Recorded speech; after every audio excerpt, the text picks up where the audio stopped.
Gálatas, capítulo 5.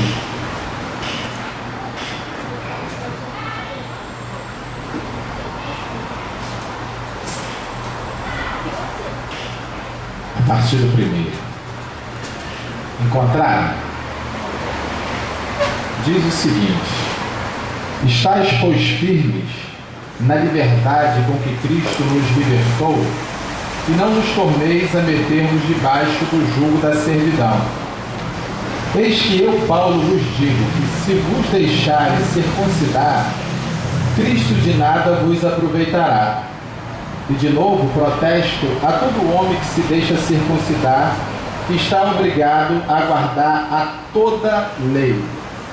Separados estáis de Cristo, vós o que justificais pela lei, da graça tendes caído.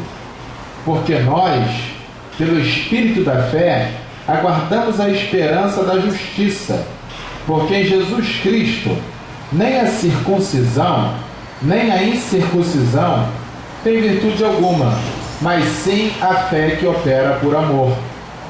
Corrias bem, quem vos impediu para que não obedeçais à verdade? Esta persuasão não vem daquele que vos chamou. Um pouco de fermento leveda toda a massa. Confio de vós no Senhor, que nenhuma outra coisa sentireis, mas aquele que vos inquieta,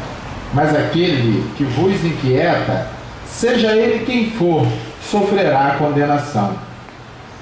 Eu, porém, irmãos, se prego ainda a circuncisão, porque sou, pois, perseguido. Logo, o escândalo da cruz está aniquilado. Eu quereria que fossem cortados aqueles que vos andam inquietando. Porque vós, irmãos, fostes chamados à liberdade. Não useis, então, da liberdade para dar ocasião à carne, mas servir-vos uns aos outros pelo amor. Porque toda a lei cumpre-se numa só palavra, nesta: amarás o teu próximo como a ti mesmo. Se vós, porém, vos mordeis e devorais uns aos outros, vede, não vos consumais também uns aos outros. Digo, porém, andai em espírito, e não cumprireis a concupiscência da carne, porque a carne cobiça contra o espírito, e o espírito contra a carne. Estes opõem-se um ao outro, para que não façais o que quereis. Mas se sois guiados pelo Espírito, não estáis debaixo da lei. Porque as obras da carne são manifestas, as quais são prostituição, impureza, lascívia, idolatria, feitiçarias, inimizades, porfias, emulações, iras, pelejas, dissensões, heresias, invejas, homicídios, bebedices e glutonarias, e coisas semelhantes a estas, acerca das quais vos declaro, como já antes vos disse, que os que cometem tais coisas não herdarão o reino de Deus. Mas o fruto do Espírito é caridade, gozo, paz, longanimidade, benignidade, bondade, fé, mansidão, temperança. Contra estas coisas não há lei. E os que são de Cristo crucificaram a carne com as suas paixões e concupiscências. Se vivemos no Espírito, andemos também no Espírito. Não sejamos cobiçosos de vanglória, irritando-nos uns aos outros, invejando-nos uns aos outros. Somente até aí, querido. Nós temos aqui uma passagem muito interessante e que chama muita atenção para o nosso comportamento diário, a vida que escolhemos para viver. E ele fala diretamente a nós que seguimos a Deus, que seguimos a pessoa do Senhor Jesus Cristo. E ele começa nos chamando a atenção. Ele diz: estais, pois, firmes na liberdade com que Cristo nos libertou, e não torneis a meter-vos debaixo do jugo da servidão. Ele aqui parece que está remetendo o pensamento dele àquela parábola do fariseu e do publicano. Lembra dessa parábola onde Jesus fala sobre o fariseu e o publicano? Ele diz que os dois subiu ao templo para orar. E o fariseu disse: Senhor, eu jejuo 2 vezes na semana. Eu dou dízimo de tudo, do cominho, do coentro, de todas as coisas. Eu oro todos os dias e dou esmolas.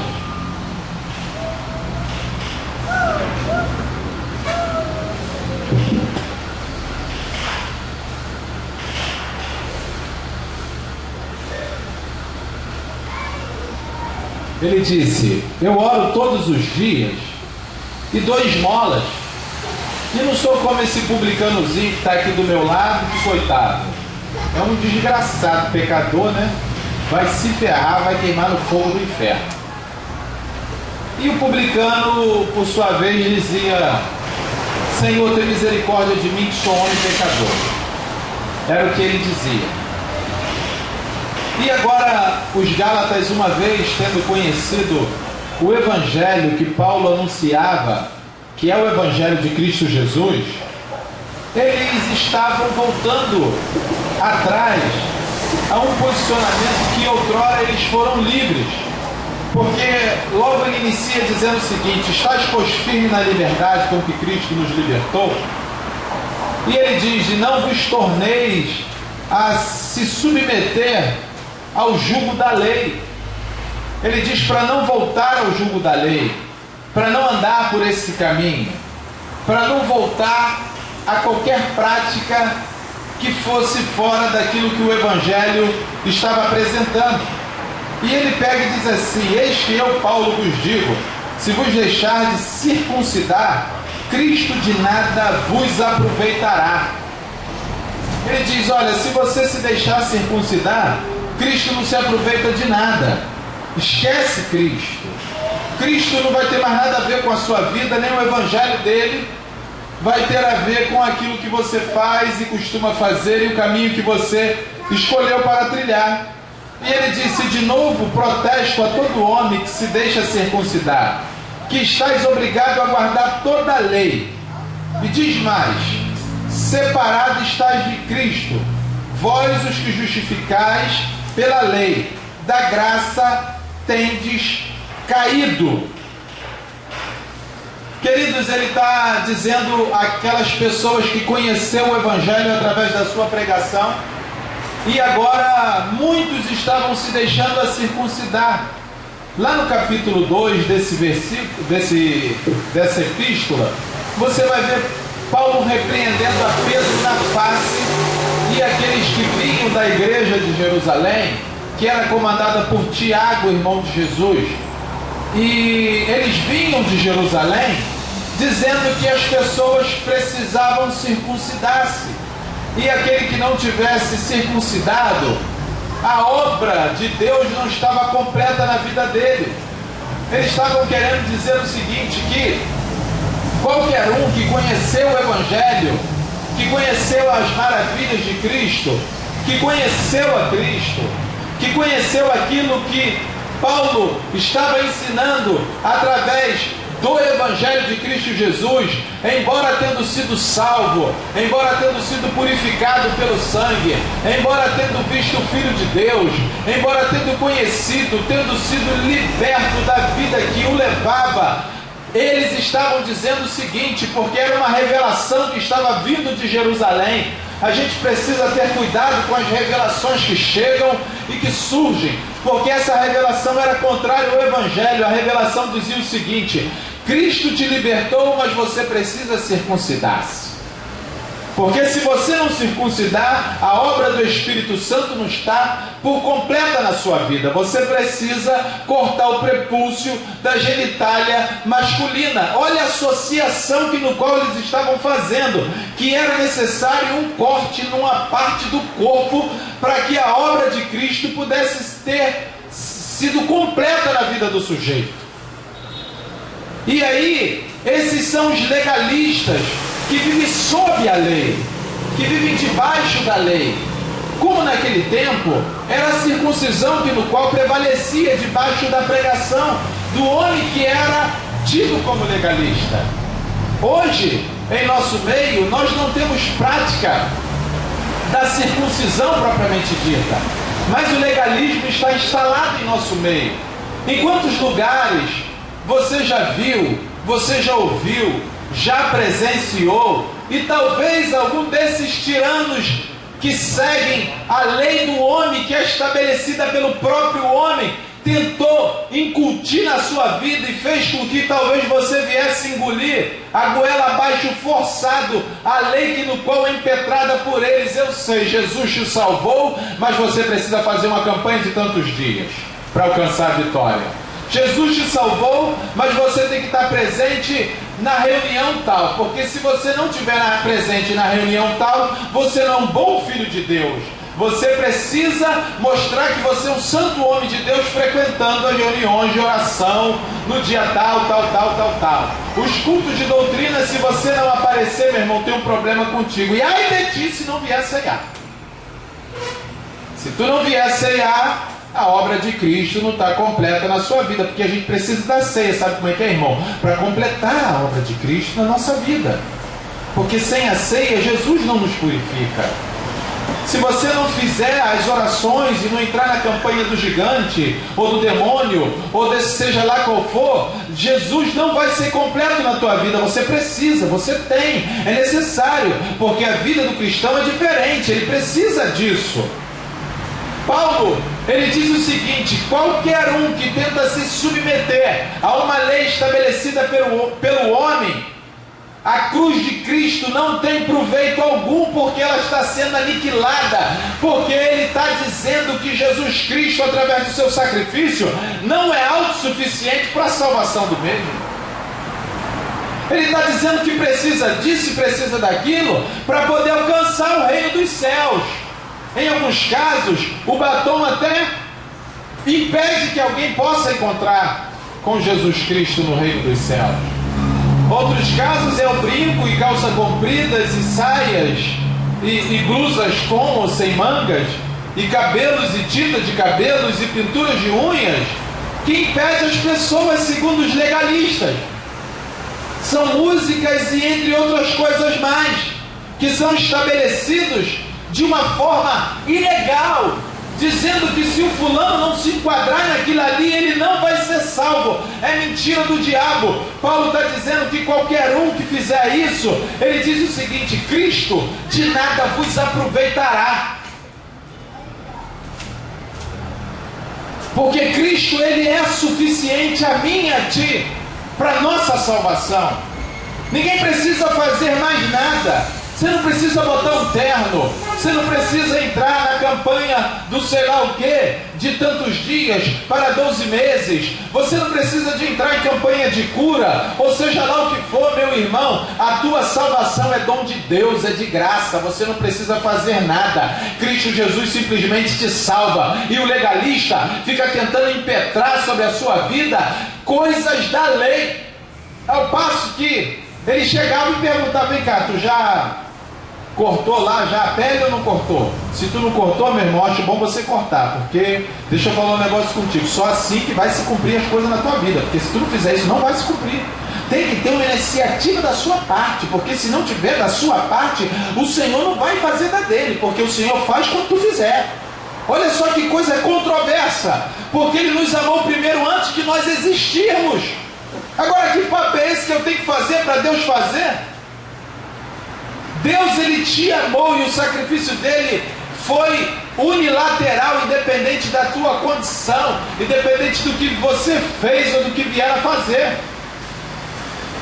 Ele simplesmente te amou primeiro.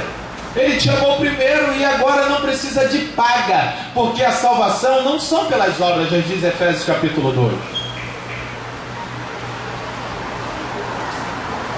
A salvação não vem por uma pessoa que procura tais práticas e pratica isso, A, B, C e D, e através dessa prática, desse colunamento que ele estabelecera como uma regra de fé, e aí ele julga ser salvo. Não é assim, não é dessa forma, não é desse jeito. Porque Paulo está dizendo que qualquer um que estabelece caminhos a seguir, critérios a cumprir, e faz com que, uma vez tendo sido cumpridos os critérios e andando por esse caminho que ele mesmo estabelecera, agora eu sou digno da salvação porque eu faço todas essas coisas, é mentira, isso não é verdade.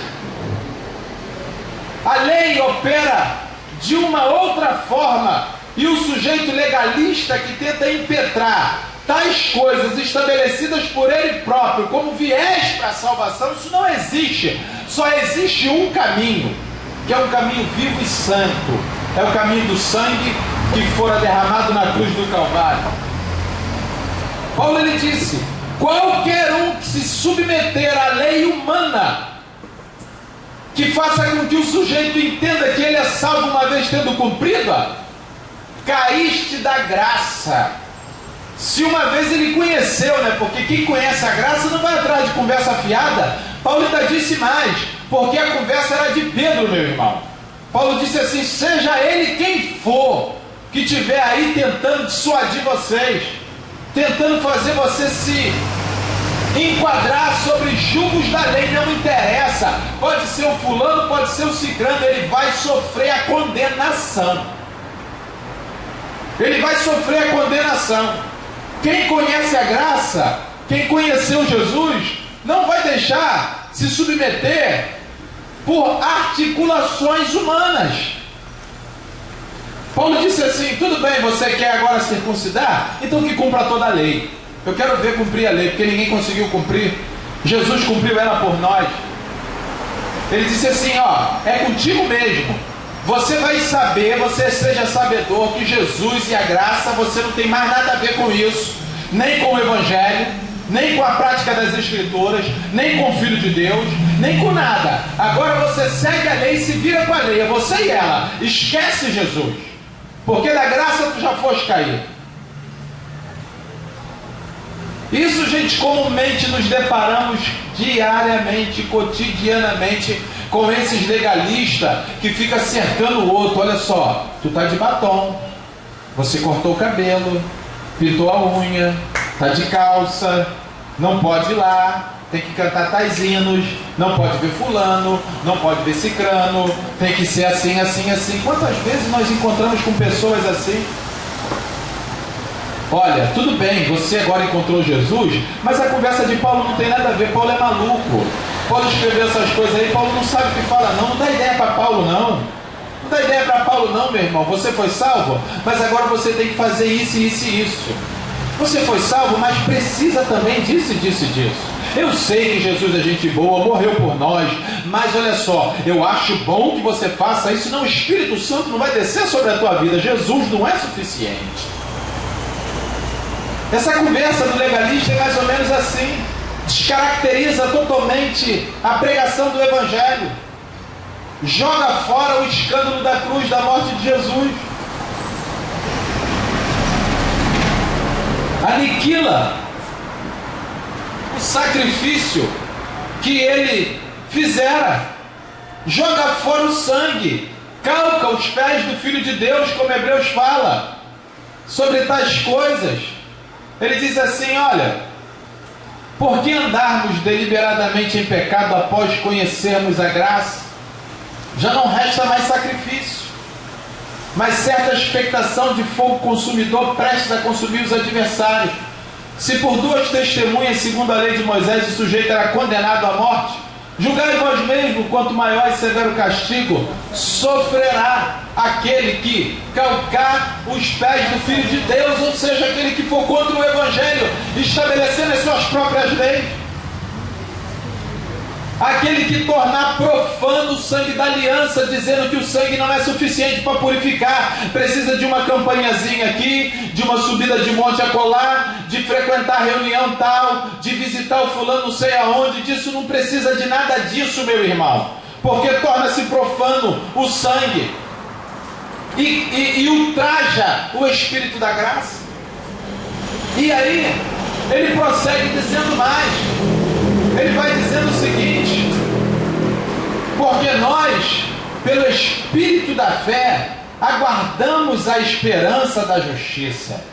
Pela fé nós temos que esperar ser justificado nele, e não esquentar a cabeça com o que dizem, com o que fala, ou com o que tentam estabelecer para você seguir, ou seja, aquilo que não condiz com o Evangelho.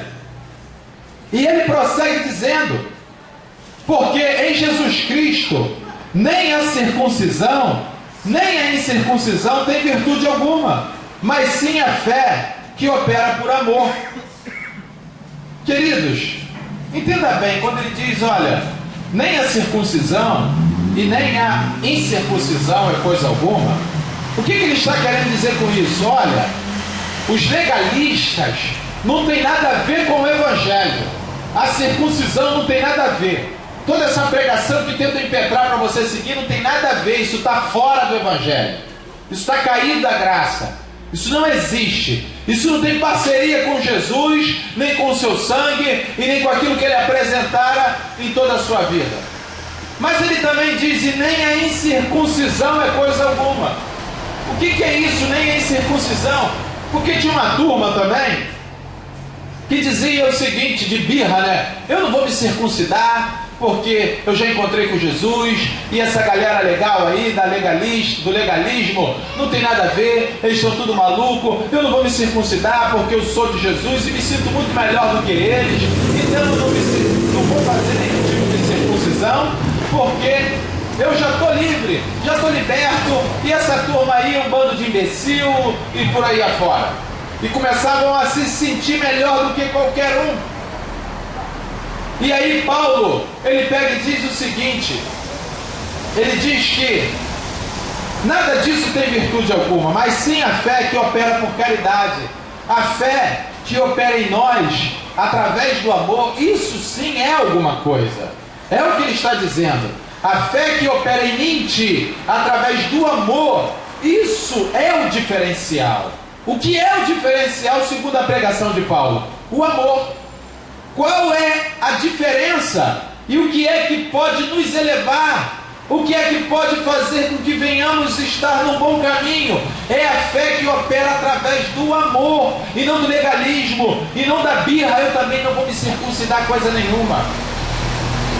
E ele prossegue dizendo mais, corrias bem, quem vos impediu para que não obedeçais à verdade? Esta persuasão não vem daquele que vos chamou. Um pouco de fermento leveda toda a massa, porque tem uma galera aí que estava andando muito bem, mas daqui a pouco começa a ouvir os legalistas e diz assim, olha, você agora tem que fazer isso, você tem que botar um terno, porque se você não pega bem você pregar sem terno, porque como é que você prega sem terno? Tem que botar uma gravata, porque senão você não vai ser bem apresentado. Você tem que ser assim, começa a impetrar o legalismo. E ele mesmo disse, seja ele quem for, vai sofrer a condenação. Corrias bem, meus queridos, não deixe tropeçar o vosso pé por qualquer tipo de persuasão que não seja ela pertencente ao Evangelho. Quer seja o homem que for que tentar te persuadir, Paulo diz, seja ele quem for, sofrerá a condenação. Ele diz, confio de vós no Senhor, que nenhuma outra coisa sentireis, mas aquele que vos inquieta, seja ele quem for, sofrerá a condenação. Eu, porém, irmãos, se prego ainda a circuncisão, porque sou, pois, perseguido. Logo o escândalo da cruz está aniquilado. Se ele estivesse pregando a circuncisão, ele está dizendo que o escândalo da cruz seria aniquilado. Eu não estou pregando circuncisão, eu estou pregando amor. Eu estou pregando a fé que opera pelo amor. Eu estou dizendo que nem a circuncisão e nem a incircuncisão é coisa alguma. E ele prossegue. Eu, porém, irmãos, eu queria que fossem cortados aqueles que vos andam quietando. Olha só o que ele diz. Paulo agora vai ao extremo, né? É uma ironia quando ele diz, eu queria que fossem cortados aqueles que vos inquietam, porque a galera dizia que tinha que cortar a pele do prepúcio para a obra de Cristo ser completa. Paulo está dizendo assim, eu queria muito que quando você fosse cortar que você errasse o corte e arrancasse logo tudo de uma vez e ficasse castrado, para você ver como é bom a se meter com legalismo, dizendo que o sujeito precisa ser circuncidado para encontrar com Jesus. Eu queria que esse que vos inquieta, que eles errassem o corte, que ele também fosse castrado logo de vez. Ficasse logo capado com essa conversa fiada. Já que o negócio é cortar, então corta logo tudo. Eu queria muito que fosse assim. Porque vós, irmãos, foste chamados à liberdade. Não useis então da liberdade para dar ocasião à carne, mas servi-vos uns aos outros pelo o amor. Ele está dizendo assim: não useis da liberdade para dar ocasião à carne, porque a turma de legalistas estavam lá, mas os outros também que tinham encontrado a liberdade em Cristo Jesus, agora ele estava dizendo: olha, eu posso ser um safado, um ser vergonha, um pilantra, um 71, posso dar a volta em todo mundo, posso fazer a merda que eu quiser, porque agora eu estou livre em Cristo Jesus, então está tudo certo. Ele fica cínico, né? Ele fica praticante de toda sorte de males. E aí Paulo está dizendo: não vos dei ocasião à carne. Não use da liberdade para dar ocasião à carne. Ele está dizendo: olha só, você tem que operar através do amor, mas servir-vos uns aos outros pelo amor. Por que ele está falando servir uns aos outros? Porque se eu te amar, Roberto, eu não vou te agredir. Se eu te amar, Ike, eu não vou cometer um delito. Se eu te amar, Ana, eu não terei atitudes invejosas contra a sua pessoa. Se eu te amar, Dona Lúcia, eu não vou fazer dissensão entre você e a Isabelle. Se eu te amar, Mateus, eu não vou fazer nenhum tipo de facção que cria-se um partido que coloca você do meu lado e o Léo do outro. Então ele está dizendo assim: olha, nós devemos servir uns aos outros em amor, porque o amor, ele transcende, supera todas as coisas. 1 Coríntios capítulo 13 diz que todas as coisas cessarão, tudo vai passar, mas o amor permanece para sempre. Porque se nós amarmos uns aos outros, a nossa atitude não será inconveniente. É o que ele está a nos dizer. E não usar da nossa liberdade para dar ocasião à carne. E a carne que ele diz agora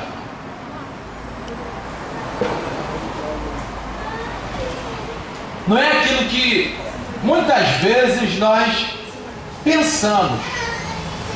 Não é de fato aquilo que muitas vezes a pessoa quer relacionar com a matéria, com epiderme, com tecido ósseo, mesênquima, cartilagem e outras coisas mais que compõem o corpo humano. Acha que é uma coisa histológica, a estrutura do corpo, do soma propriamente dito. Não é nada disso. Ele prossegue dizendo o seguinte: digo, porém, andai em espírito, e não cumprireis a concupiscência da carne, porque a carne cobiça contra o espírito, e o espírito contra a carne, e estes opõem-se um ao outro, para que não façais o que quereis. Isso é verdade, porque se andarmos em espírito, qual é a pregação de Jesus? Qual é o clímax da pregação de Jesus? É o amor. Porque o amor, ele transcende todas as coisas. O amor supera todas as coisas. E aí, o Espírito de Cristo opera em nós quando nós andamos em amor. O Espírito de Cristo está em nós quando nós não estamos debaixo da lei. Porque se sois guiados pelo Espírito, não estáis debaixo da lei. Porque as obras da carne são manifestas, as quais são prostituição. Ele prossegue dizendo: impureza, lascívia. O primeiro grupo de 3 obras da carne, prostituição, impureza, lascívia, está relacionado a relações sexuais, o reino do sexo propriamente dito. Quando ele diz prostituição, a gente pensa logo na pessoa que está ali vendendo o seu corpo por 10, 20, 30, seja o preço que for.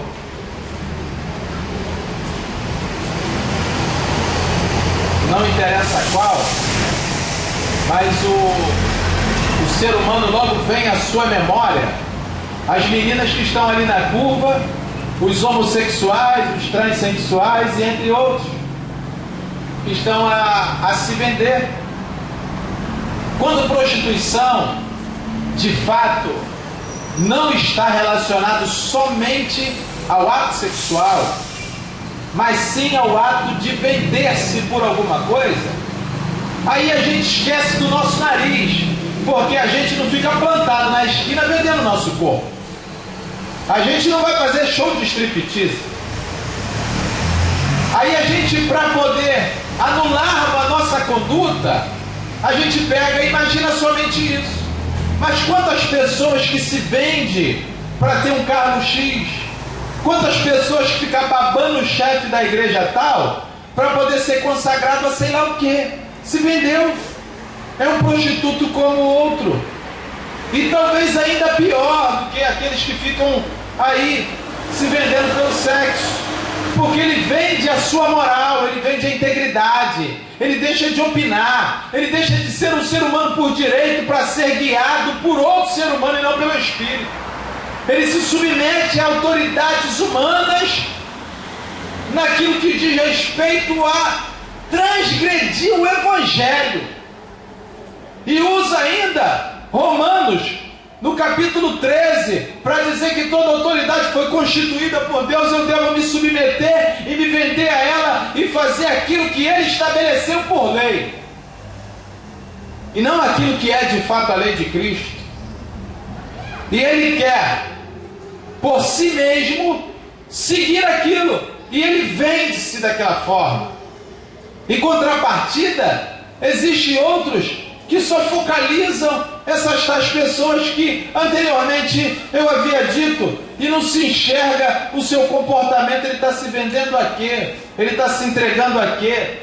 Ele entrega a sua vida em qual condição? Ele se vende ao quê? Ele pleiteia o quê? Ele está atrás de quê?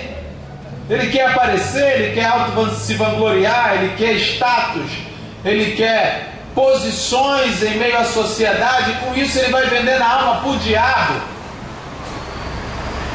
E não olha o seu nariz, olha o sujeito que estava lá se vendendo na curva. E aí ele prossegue dizendo impureza. O que é impureza? Impureza é a subversão do puro. Impureza é tudo aquilo que não é puro. Não olhou com pureza, é impureza. É tudo aquilo que sai da simplicidade, que procura a complexidade dos enxertos, seja eles mais variados possível, para poder se mostrar que é alguma coisa. Perdeu a simplicidade. Aí ele já aparece numa foto no Facebook dizendo: o grande culto da bênção, e os irmãos vão vir para a glória de Deus. Perdeu a simplicidade, meu irmão. O senhor vai operar não sei o que, não sei o que lá. Aí bota lá um microfone na mão, uma foto que ele montou sei lá onde. Já perdeu a simplicidade, não é mais pureza. A impureza vai atrás dos enxertos. A impureza quer aglomerações. A impureza não é simples.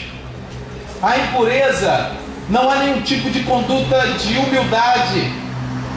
Impureza, meu irmão, é olhar de uma forma diferenciada, no sentido que faz com que haja uma contaminação, com que ele possa pensar que ele próprio possa tirar um proveito daquilo ali. E ele pega e diz assim: lascívia. Ele faz uma conexão de prostituição, impureza e lascívia. Lascívia, ela está associada à conduta do ser humano relacionada à sexualidade do ser, que quando ele encontra com uma pessoa que tem um relacionamento com a outra, com um casal, seja o homem ou seja a mulher, O homem olha e diz assim: pô, aquela mulher é muito bonita para aquele cara. Aquela mulher é maravilhosa, ela é isso, ela é isso, ela é aquilo outro. Não sei o que aquele cara tem. Eu não sei o que ele tem ou o que ele faz. E a mulher da mesma forma, porque se tem pureza, quando visse aquele casal, iria dizer: aleluia, glória a Deus, que bênção, né? É um rapaz maravilhoso, é uma mulher maravilhosa, os dois se encontraram, Deus é tremendo, e agora eles estão juntos, aleluia. Eu quero ver encontrar essa pessoa que fale assim, porque comumente a turma olha e diz assim: poxa, o que ela tem? Será que é o cabelo dela? Será que é a roupa que ela veste?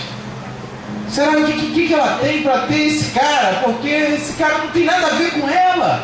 Ele é de um jeito, ela é de outro. Será que eles não se enxergam? Uma hora a ficha dele vai cair, que essa mulher não tem nada a ver. E tal, quem tem a ver com ele sou eu. Por que ele não é meu? Por que ele não está comigo? Porque eu sou igualzinho a ele, eu penso igual. A gente até se veste parecido. Isso é a conduta impura, que chama para lascívia, que faz a pessoa desejar aquilo que não é dele e quer que o outro se dane, se ferre, para que ela possa ficar bem numa boa e tomando aquilo, e vai tomando, e vai tomando, e vai tomando, e por aí afora, o caminho é esse. E aí ele vai chamando a atenção sobre as obras da carne, dizendo que não devemos dar ocasião através da liberdade que encontramos em Cristo Jesus, porque se tem os legalistas, também tem aqueles que, através da incircuncisão, se acham que agora pode fazer qualquer coisa. E ele prossegue agora na outro grupo, dizendo idolatrias, feitiçarias, inimizades, porfias, idolatrias. Quanto de nós cultuamos a nós mesmos porque nos sentimos melhor do que qualquer um? Quantos de nós dizemos: olha só, eu sou bom nisso e não tem ninguém melhor do que eu? Se fosse eu que tivesse feito, não teria ficado esta merda, porque não foi eu que fiz, foi você que fez, ficou assim. Isso é idolatria, porque nós, que somos evangélicos, associamos a idolatria aos católicos, que tem uma imagem de escultura, e aí a gente senta o pau no cara e esquece que a gente auto-se idolatra. Porque se fosse eu que tivesse feito, porque eu não escolheria uma coisa assim, eu teria um gosto muito melhor, eu vi de uma forma diferente, diferenciada, estaria muito mais elevado, porque na verdade eu sou tudo isso, porque eu sou uma pessoa fantástica e maravilhosa, entendido de todas as coisas, compreendo tudo, não tem nada que a mim seja maravilhoso, não tem nada para mim que seja difícil ou impossível, porque de fato eu conheço todas as coisas. Isso é auto-idolatria. Idolatria é obra da carne, meu irmão. E às vezes nós não enxergamos os nossos passos dentro de uma conduta idólatra. E quantas vezes idolatramos aquele que está perto da gente? Não, porque o meu pastor, você sabe que o meu pastor, porque ele, poxa, o meu pastor é usado por Deus. Meu pastor tem uma palavra, gente, genial. Porque o meu pastor, deixa eu te falar um negócio, é diferente dos demais aí, porque lá o negócio é diferente. Coisa lá é diferente, porque o cara pensa diferente. Cara, as atitudes do cara são fantásticas. Meu irmão, porque o meu pastor, a minha igreja e coisa e tal, e vai assim. E vai no caminho da idolatria, isso é obra da carne, meu irmão, isso não tem nada a ver com Jesus. Jesus não mora nesse negócio. Isso não tem nada a ver com a voz de Cristo Jesus. E aí, meu amado, você sabe o que acontece? Começa a aparecer as feitiçarias. O que é feitiçaria? A palavra original grega que foi escrito aqui é farmakeia. Farmakeia é traduzido na nossa língua como farmácia. Naquele tempo onde a ciência não existia, o sujeito que conseguia manipular algumas drogas era tido como mago, capaz de fazer bruxarias e feitiçarias para poder encontrar a cura. Mas também era o sujeito que manipulava todo tipo de droga possível, era aquele que tinha o poder da manipulação. E aí, no meio dessa idolatria, começa a aparecer as feitiçarias. Começa a aparecer as feitiçarias. Por quê, meu amado? É uma macumbinha santa. Aquela macumba em que o sujeito faz e nem percebe. Aí ele começa a dizer: em nome de Jesus, os meus inimigos cairão por terra, porque o Senhor vai me exaltar, e esse povo que está aqui vai ser envergonhado, e verão a minha exaltação diante de Deus. Olha só, macumba, como é que alguém vai se ferrar para você se dar bem? Aonde está o evangelho nisso? Como algumas músicas existentes, né? A minha vitória tem sabor de mel, porque eu vou te esculachar e eu vou ficar numa boa, e eu vou estar lá em cima do palco, você vai estar no meio da plateia, entre a plateia e o palco, tu vai se danar e eu vou ficar feliz da vida e tu se ferrou. Aleluia, glória a Deus. Macumba santa, segundo alguns, isso é macumba, isso é feitiçaria. Deus não mora nisso, onde alguém se dá bem e outro se ferra, e aleluia. Que tipo de aleluia é esse? Que glórias a Deus são essas? Aí, por conta de certas idolatrias, começa esse caminho feiticeiro, esse caminho de manipulações, onde diz: porque lá é melhor, e o seu não, porque lá é Porta Larga, aqui não é, porque aqui é diferente. Aí começa essas feitiçarias jogando praga um em cima do outro, e dizendo: irmão, Deus foi justo. Aquela mulher no meu emprego que me perseguiu o tempo todo, que vivia falando isso, Deus foi justo, ela foi mandada embora. Glória a Deus, aleluia. Santo é o seu nome, Jesus, obrigado. Ela se ferrou, tu és poderoso, tu ferrou ela, Jesus, muito obrigado. Tu está ferrando gente a beça aí para eu ficar na moral. É por isso que eu gosto de você. Tu ferra os outros e me deixa numa boa. Esse evangelho é o melhor. Aí começa esse tipo de coisa, né? Aí aparecem inimizades. São as obras da carne. Idolatria, feitiçaria e inimizade. Tu viu, irmão? A oração dela era contrária. Ela estava orando para acabar. Tu viu, irmão, aquela peste? Já entreguei na mão de Deus. Jesus. Aí começa inimizades e cria contenda daqui e cria problemas dali, e começa um que não gosta do outro, que eu não vou lá, porque se eu for lá, o fulano gosta. Eu não vou me juntar ali porque o meu grupo é melhor. Eu não vou juntar porque aquela turma é da lei, e aquela turma ali é publicano. Eu não, eu sou um cara diferenciado, entendeu? Não vou ficar com qualquer um, né, irmão? Afinal de contas, né, não sou qualquer um, então tem que ficar com o pessoal elitizado, povo diferente, de uma intelectualidade avançada. Não esse bando de imbecil, fica sentado com imbecil. Aí começa, uma coisa atrás da outra. Aí aparece porfias, olha só como é que uma associa a outra. Porfias é a consumação da inimizade, porque uma inimizade estabelecida, existem as facções, o grupo tal e o grupo tal. As facções estabelecidas entre os irmãos, porque a minha roupa é melhor, o nosso grupo de louvor é melhor, a barraca que fizemos na festa do rei do inferno é melhor do que a da outra. E aí começam essas porfias, os grupos propriamente ditos, emulações que faz com que um sujeito se transforme tal como ele é, tal como aquele grupo se comporta. O camarada agora é emulado, ele tem uma outra conduta. As emulações acontecem dentro dele, ao passo que agora somente a carne opera no ser. E aí, meu irmão, aparecem as iras. Um sujeito que pratica a idolatria, que anda no caminho das feitiçarias, que cria inimizades e facções.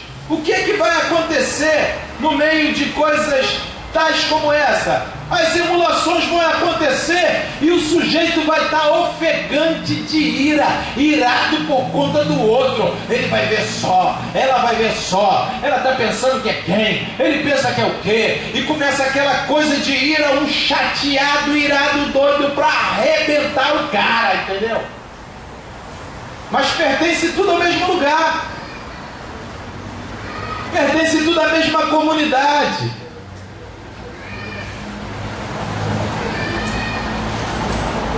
Moram no mesmo bairro, frequentam a mesma igreja.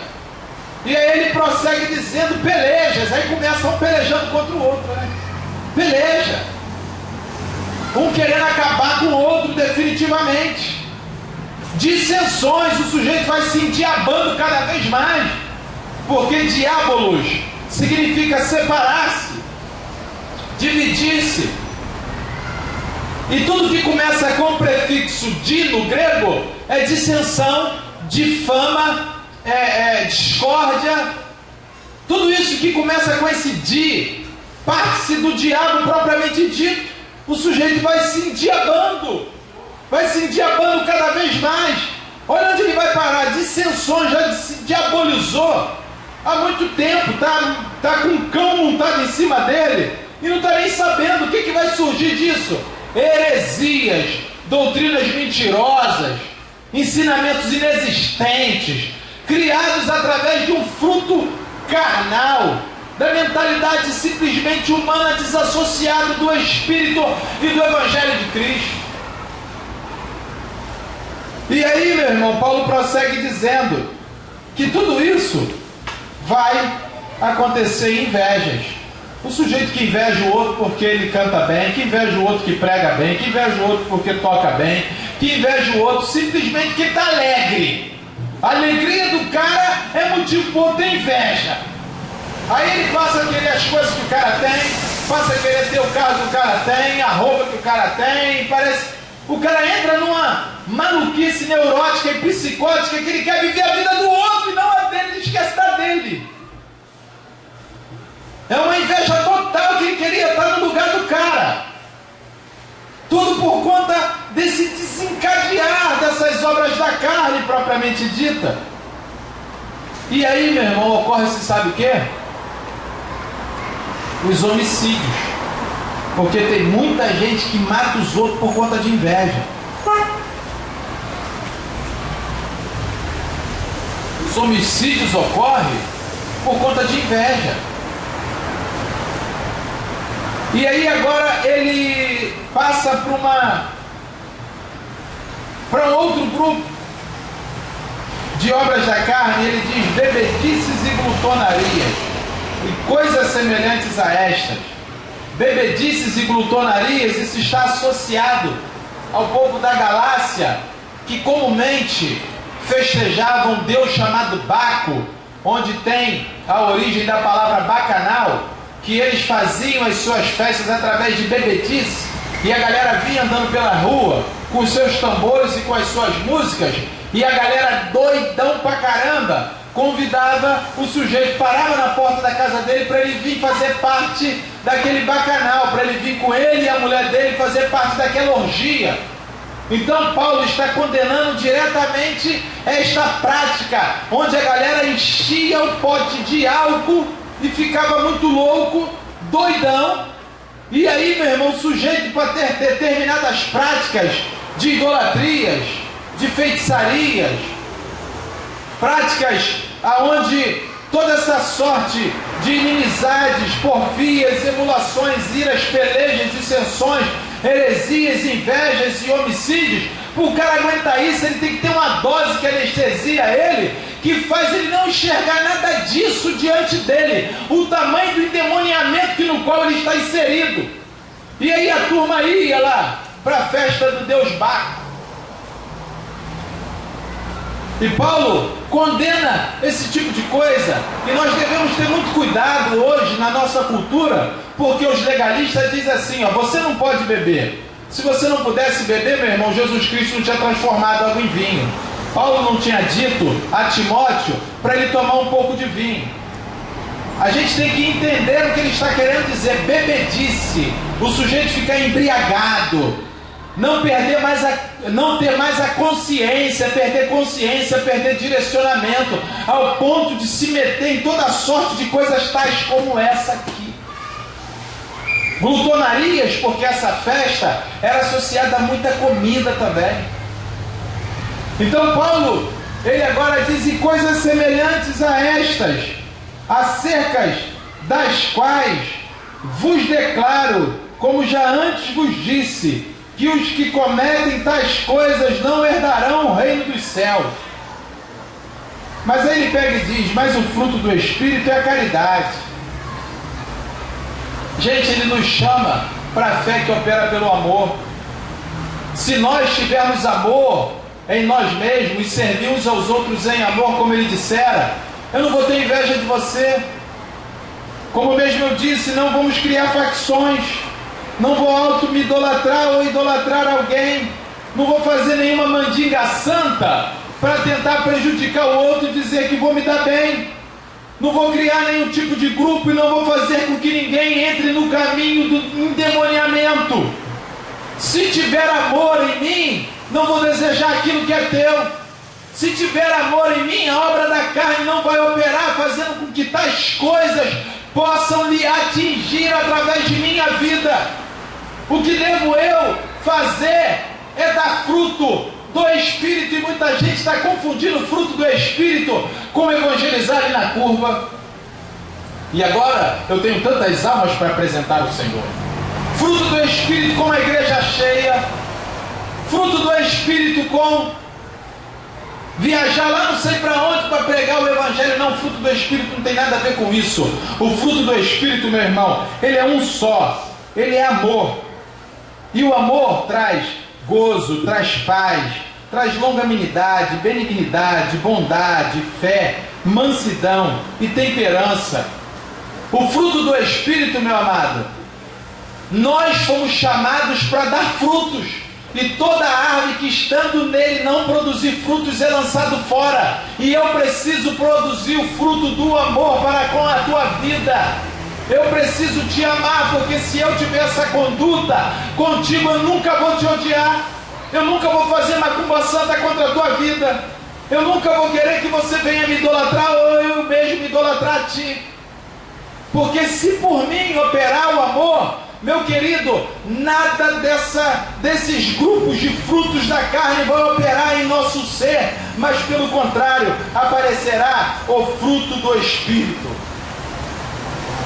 O fruto do Espírito é amor. Nota-se que em todas essas coisas não aparece amor. Em todas essas coisas não aparece gozo e paz, e nem muito menos longanimidade, a sombra da benignidade. Nem existe bondade passa longe.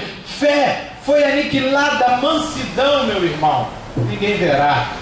Esperança nunca terá dessa forma. Mas se deixarmos em nós operar o amor, te digo que dessa seiva que está na oliveira, que é Jesus Cristo, nós seremos alimentados, e da maneira com que Ele nos amou, iremos amar o nosso próximo, porque toda a lei se resume em amarás o teu próximo como a ti mesmo. Porque contra o amor não há lei, e os que estão em Cristo crucificaram esta atitude carnal, invejosa, idólatra, feiticeira, prostituta, impura, lascívia, cheia de porfias, emulações, iras, pelejas e dissensões, longe de toda invejas e homicídios e bebedices e glutonarias. Quem está em Cristo já crucificou essas coisas. Meu querido, contra essas coisas não há lei. Se vivemos em espírito, andemos também no espírito. Não sejamos cobiçosos de vanglória, irritando-nos uns aos outros, invejando-nos uns aos outros. Ô meu irmão, deixa eu te falar um negócio. Talvez ouvindo e falando, pregando essa palavra, a gente se encontra aqui nela, né? A gente se acha aqui nessa mensagem e a gente vê que o negócio está forte do nosso lado, né? João, ele disse uma palavra, e a palavra que ele disse é assim: olha, se pecarmos, temos um advogado junto ao Pai, a saber, Cristo Jesus. Ele é a propiciação dos nossos pecados, não somente dos nossos, mas de toda a humanidade. Meu irmão, nós devemos procurar andar em espírito, e andar em espírito é amar as pessoas. Andar em espírito é amar o próximo. Mas se você tiver inveja, se você fazer emulações, facções, porfias, dissensões, se você diabolizar-se através dos frutos da carne, que às vezes impera sobre nós, e de fato, como Paulo disse, é uma luta constante entre carne e espírito. Se você, meu amado, pecar atrás de prostituições, impurezas e lascívias, eu quero dizer que existe um advogado junto ao Pai que você pode recorrer a Ele. Que você não venha dizer: Senhor, como é que eu vou ficar na Tua presença sem prostituição? Como é que eu vou ficar na Tua presença sem uma invejazinha só? Eu não posso invejar nem um pouquinho.